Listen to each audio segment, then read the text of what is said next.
Биз бүгүнкү күнгө чейин ар бир адам ойлонолу. Мен деле ошо пендечилик кезимде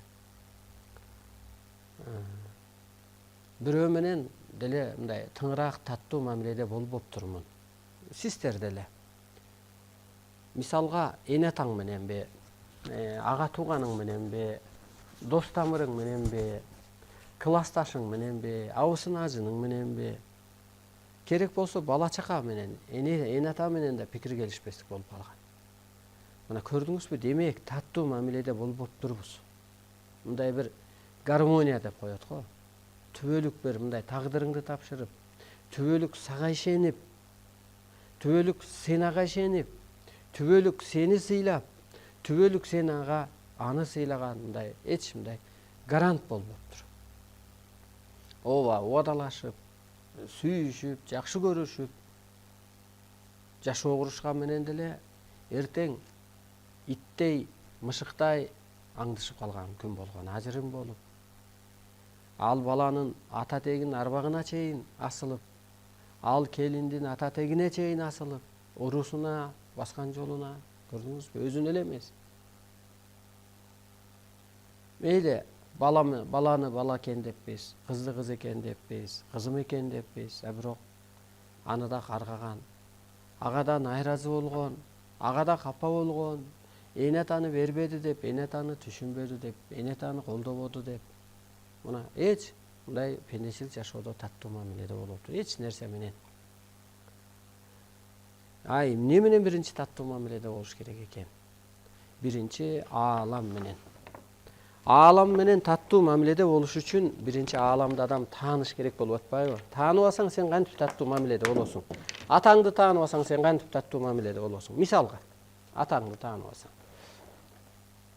Көрсө, биз Алла деп жүргөн, Кудай буйруйт деп жүргөн нерсени аалам деп айтат экенбиз да аны. Жаңыча айтат экенбиз. Аалам.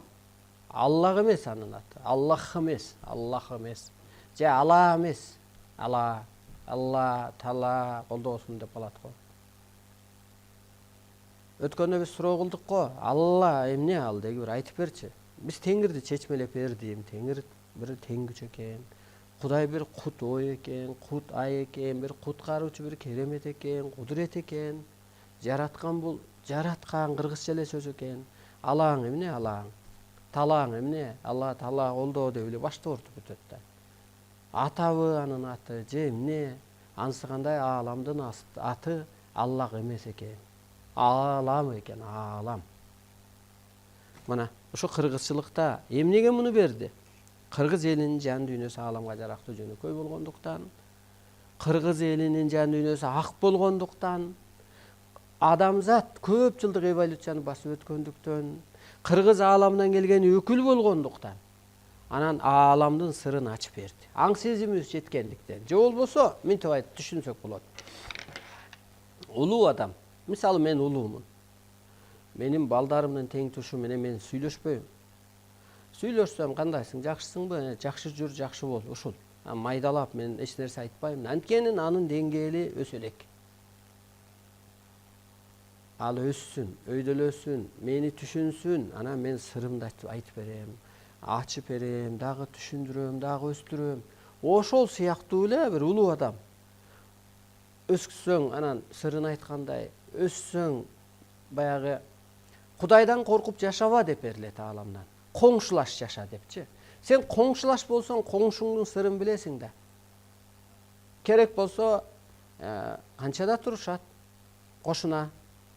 Коюң канчада жайлоого чыгарат. Эмне кылды, үйүнө ким келди, ким кетти. Үй бүлөсүндө мамилеси кандай, бири-бирине болгон сыйы, аң сезими, же чырбы, же үйүндө ыр барбы, же үйүндө сый барбы. Ошо сыяктуу жаңы доордо айтылат. Кудайдан коркуп жашаба, коңшулаш жаша депчи. Анысы кандай адам өскөндө, анан аалам сырын берди. Ааламда эмне бар экен? Аалам, биз айткан 6 катар аалам. Мына кыргыз 7 катар аалам деп коет. Ал жерди кошкондо 7 катар экен. Мына жердин үстүндө жашап атабыз биринчи аалам. Жаныбыз чыкты арбактар дүйнөсү, же духтар, орустар деле духтар дейт го.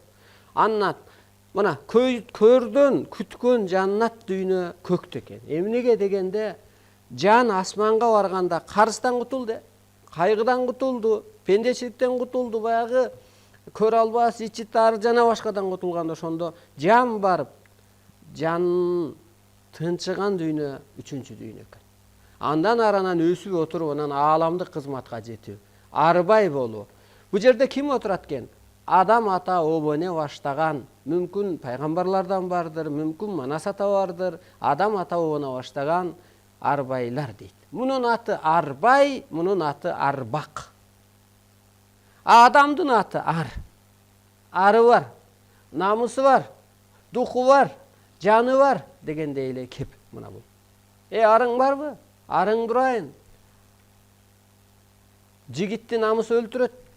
Жаның барбы? Сүйлөбөйсүңбү дейт го. Көрсө көрдүңүзбү? Бул ар, бул арбак, бул арбай. Айырмасы такыр башка. Бул бай адам, мисалга бай, арбай. Мына ошентип отуруп алты катар ааламдын биз ойлогон, Кудай деп ойлогон, Алла деп ойлогон дүйнө көрсө аалам экен. А 8-чи чексиздикте, 8 чексиздик. Мына 7, 8 болуп атпайбы? 8 өзү чексиздикти берет го, жаткырып койсо чексиздикти берет. Формуласы деле. 7 күн бар, 7 түс бар, 8-чи күн жок да. 7-чи күндөн эле айра 1-чи күн болуп кетип атат. Основной кызыл, жашыл, көк, ак, кара деген 7 эле түс бар Кыргызда. 7-нин бири Кыдыр, 7 нота, 7 жылдыз дегендин баары эле мына 8 ааламда экен, чексиз. Буну чоң аалам деп коет го, муну аалам десе, муну аалам. Бул деле аалам өзү Алла эскиче түшүнгөндө Кудай өзү материя эмес экен, асманда бир арап отурбайт экен, Аллах деген аты бар. Ал бир энергия экен. Мазардын ээси бар. Мойдун ээси бар деп коет. Ал эмне? Ал бир энергия көзгө көрүнбөйт. Мына менин жаным, арым көрүнбөйт. А бирок теломду башкарып атат. Көрүнбөйт. Ал энергия көрүнбөйт. Анысы кандай ааламдагы энергия экен. Ошентип биз аалам сырын тааныган кезде анан аалам менен гармонияда болот экенбиз. А бир сырын билбеппиз да. Азыр биз эң биринчи эмнеге чыгышыбыз керек? Аалам менен договорго чыгышыбыз керек. Мына ата жолунда акку. Байтык ата бул дүйнөдөдүр, же бул дүйнөдөдүр, же нур дүйнөдөдүр. Эмне кылып атат? Бир аккуну кийип алып багыт берип атат. Арыстан алайды. Ким кийди? Теңир ата кийди. Бунун аты Кудайды бизде Кыргызда Теңир дейт го. Теңир ата кийди акыркы жолу. Чоң аалам бол деди. Мына ал бир энергия. Ошон үчүн чоң ааламга эмне баш эткен? Арбайлар баш эт экен. Мен сүйлөдүм, сиздин үйгө энергия өтүп атат. Адам айыгып атат, уктап калып атат, көрдүңүзбү? Адам Кудайга кантип айланат? Адам айланбайт, турпат тура берет ордунда. Жан кийип алды. Жанагы динде айтылгандай, жин кирип кетиптир дегендей, жан кирип алды. Мына ошентип отуруп, эң биринчи азыр келиңиздер алты катар дүйнө ээлери менен гармонияга чыгалы. Таттуу мамиледе бололу. А кайра сен өзүң неден жаралып келипсиң?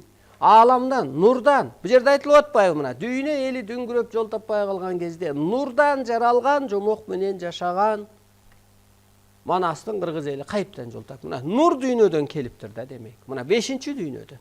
Мейли андан ары бийик дүйнөгө жетпесе дагы нур дүйнө. Нурдан жаралган деп атат да, так. Эмнеден жаралыппыз? Нурдан, актан, энеңдин ичинде. Ошо сен жаралып аткан кезде энең окушуду, тамак ичпей калды. Пендечилик жашоосун жериди. Нурдан, актан, чындыктан жаралгандыктан тело жан бар үчүн таң кыймылдап аткандыктан биз бүгүн милдет аткарышыбыз керек.